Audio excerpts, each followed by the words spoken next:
అది ప్రతిపక్ష నేత జగన్ సొంత జిల్లా. అక్కడ ఫ్యాన్ హవా కాస్త మెండుగా ఉండే చోటు. గత ఎన్నికల్లో ఒక్క అసెంబ్లీ స్థానం తప్ప అన్నింటినీ ఆ పార్టీ ఖాతాలోకి చేరాయి. ఆ తర్వాత పరిస్థితులు మారాయి. ఇద్దరు ఎమ్మెల్యేలు తెలుగుదేశంలోకి వెళ్లారు. ఒకరు మంత్రి కూడా అయ్యారు. ఇటీవల ఓ ఎమ్మెల్యే తెలుగుదేశం నుంచి వైకాపాలోకి వెళ్లారు. ఈసారి ఎలాగైనా జగన్ను సొంత జిల్లాలో కట్టడి చేసి సైకిల్ జోరు చూపించాలని తెలుగుదేశం వ్యూహాలు సిద్ధం చేస్తోంది. 5 ఏళ్లలో చేపట్టిన అభివృద్ధి కార్యక్రమాలు, పులివెందులకు సైతం తరలించిన కృష్ణా జలాలు తమకు ఓట్ల వర్షం కురిపించడం ఖాయమని సైకిల్ నేతలు ధీమాగా ఉన్నారు. వైకాపా నేతలు మాత్రం మళ్లీ కడపకోట తమదేనని నమ్మకంగా చెబుతున్నారు. కడప జిల్లా రాజకీయ ముఖ చిత్రంపై ప్రత్యేక కథనం.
ప్రతిపక్ష నేత జగన్ బరిలో నిలవనున్నారు. తెదేపా తరపున ఈసారి కూడా సతీష్ రెడ్డే పోటీ చేయనున్నారు. ఆయన ఇప్పటికే ప్రచారం ప్రారంభించారు.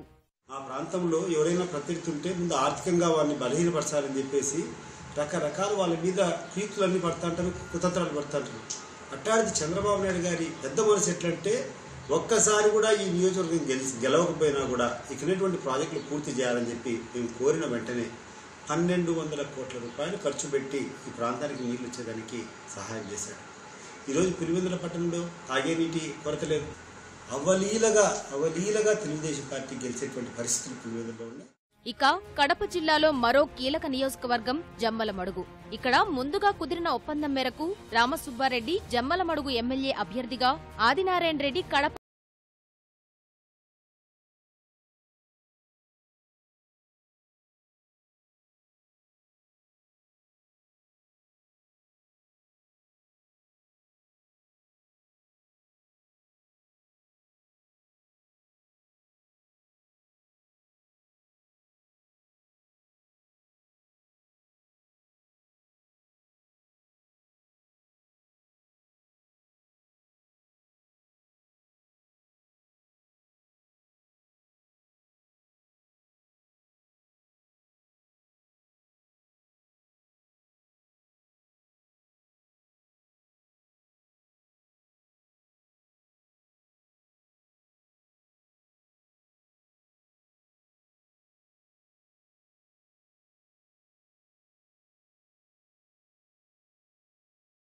స్వతంత్ర అభ్యర్థిగానైనా బరిలో దిగాలని డిఎల్ భావిస్తున్నారు. ఇక్కడ వైకాపా తరపున సిట్టింగ్ ఎమ్మెల్యే రఘురామిరెడ్డి మరోసారి బరిలో నిలవనున్నారు. 1000 కోట్ల రూపాయలతో చేపట్టిన అభివృద్ధి పనులు తనను గెలిపిస్తాయని పుట్టా అంటుంటే, రఘురామిరెడ్డి మాత్రం మళ్లీ తనదే విజయమని ధీమాగా ఉన్నారు. దాదాపు 11,500 ఓట్ల మెజార్టీతో నేను గెలవడం జరిగింది.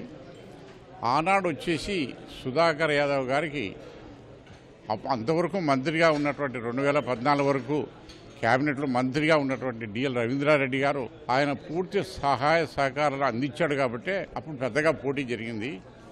మరి ఈరోజు రవీంద్రారెడ్డి గారు ఆయనకు సహకరించే పొజిషన్లో లేడు. పెద్ద అది పోటీ కింద మేము లెక్క చేయడం. కమలాపురం తెలుగుదేశం అభ్యర్థిగా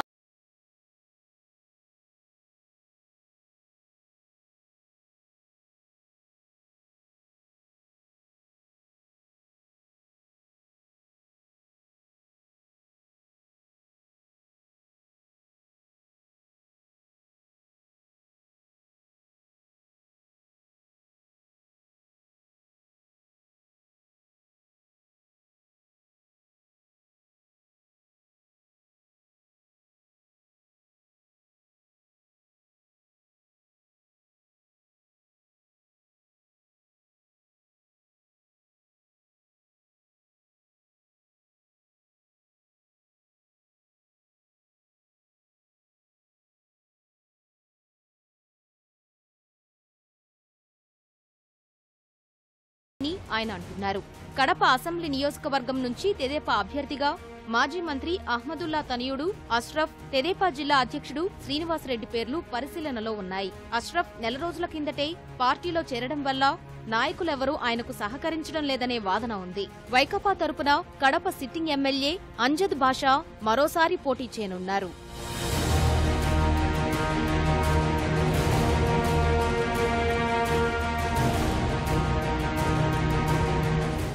బద్వేలు తెదేపా టికెట్ మాజీ ఎమ్మెల్యే విజయమ్మ సూచించిన వారికే ఇచ్చే అవకాశం ఉంది.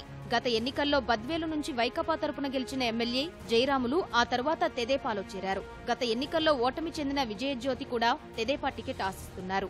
మాజీ ఎమ్మెల్యే విజయమ్మ మాత్రం లాజరసు అనే వ్యక్తి పేరును సిఫారసు చేస్తున్నారు. వైకాపా నుంచి వైద్యుడు వెంకట సుబ్బయ్య పేరును పరిశీలిస్తున్నప్పటికీ తెలుగుదేశం టికెట్ ఖరారైన తర్వాతే ఇక్కడ ఆ పార్టీ అభ్యర్థిని ప్రకటించే అవకాశం ఉంది. రాజంపేట అసెంబ్లీ నియోజకవర్గంలో 2014 నుంచి తెదేపా తరపున గెలిచిన ఎమ్మెల్యే మేడా మల్లికార్జున్ రెడ్డి ఇటీవలే వైకాపాలో చేరారు. ఆయన రాజంపేట వైకాపా అభ్యర్థిగా రంగంలో ఉన్నారు. ఇక్కడ తెదేపా అభ్యర్థిగా మాజీ ఎమ్మెల్సీ బత్యాల చెంగల్ రాయుడు పోటీ చేస్తున్నారు. ఇరువురు నేతలు ప్రచారం జోరు పెంచుతున్నారు. కడప జిల్లాలో తెలుగుదేశం పార్టీ మెజార్టీ స్థానాలు కైవసం చేసుకునే దిశగా ముందుకు పోతున్నాం. ఇప్పటికే 6-7 స్థానాల్లో అభ్యర్థులను సూచనప్రాయంగా ముఖ్యమంత్రి గారు కూడా ఫైనలైజ్ చేశారు. 2-3 స్థానాల్లో అన్ని సమీకరణలు చూసి ఎవరైతే గెలవగలిగిన అభ్యర్థులు ఉన్నారో, ఎవరికి ప్రజల్లో బాగుందో చూసుకొని అవి కూడా ఫైనలైజ్ చేస్తారు తొందరలో కూడా. జమ్మలమడుగులో స్టీల్ ఫ్యాక్టరీకి పునాది వేశారు. కృష్ణా జలాలు మొట్టమొదటిసారిగా కడప జిల్లాకు తీసుకొని వచ్చిన ఘనత తెలుగుదేశం ప్రభుత్వం. ఖచ్చితంగా రాబోయే ఎన్నికల్లో మేము అన్ని స్థానాలు గెలిచేదానికి ప్రయత్నం చేస్తాం, గెలుస్తాం కూడా. ఎస్సీ నియోజకవర్గమైన కోడూరులో తెదేపా తరపున చిత్తూరు ఎంపీ శివప్రసాద్ మేనల్లుడు నరసింహప్రసాద్ పేరు దాదాపుగా ఖరారైంది. వైకాపా తరపున సిట్టింగ్ ఎమ్మెల్యే కోరముట్ల శ్రీనివాసులు పోటీ చేయనున్నారు. రాయచోటి నియోజకవర్గంలో వైకాపా తరపున సిట్టింగ్ ఎమ్మెల్యే శ్రీకాంత్ రెడ్డి పోటీ చేస్తుండగా తెలుగుదేశం నుంచి మాజీ ఎమ్మెల్యే రమేష్ కుమార్ రెడ్డి పోటీకి దిగుతున్నారు.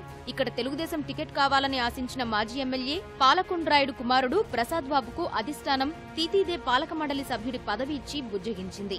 ఆయన సోదరుడు బాలసుబ్రహ్మణ్యం స్వతంత్రంగా పోటీ చేస్తానని ఇటీవల ప్రకటించారు. ఇక్కడ మాజీ ఎమ్మెల్యే ద్వారకనాథ్ రెడ్డి తెలుగుదేశంలోకి వస్తారని ప్రచారం జరిగింది. ఇటీవలే ఆయన్ని తెలుగుదేశం వైకాపా నాయకులు ఇద్దరూ కలిశారు.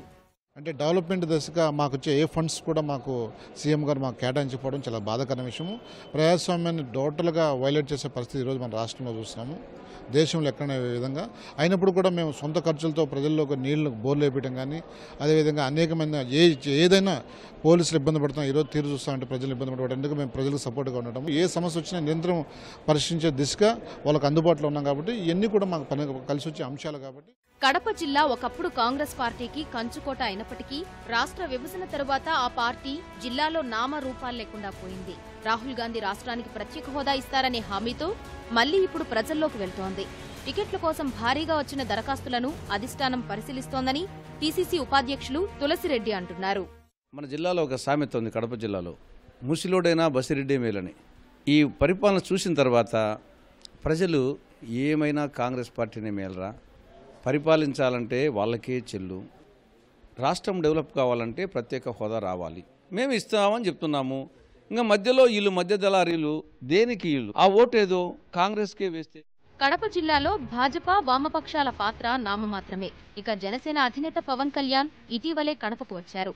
పార్టీ నాయకులు విద్యార్థుల ముఖాముఖిలో మాట్లాడి ఉత్సాహం నింపే ప్రయత్నం చేశారు. ప్రధాన పార్టీల్లో టికెట్లు దక్కని నేతలు జనసేన వైపు చూస్తున్నారు.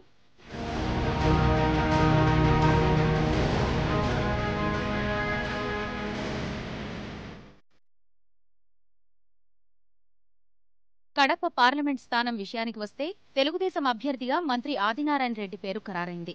వైకాపా తరపున sitting MP YS Avinash Reddy మరోసారి పోటీ చేసే అవకాశం ఉంది. రాజంపేట ఎంపీకి కూడా సిట్టింగ్ ఎంపీ మిథున్ రెడ్డి మరోసారి పోటీకి దిగనున్నారు. ఇక్కడ తెలుగుదేశం తరపున డీకే ఆదికేశవుల నాయుడు కుమారుడు శ్రీనివాసులు పేరును అధిష్టానం పరిశీలిస్తోంది.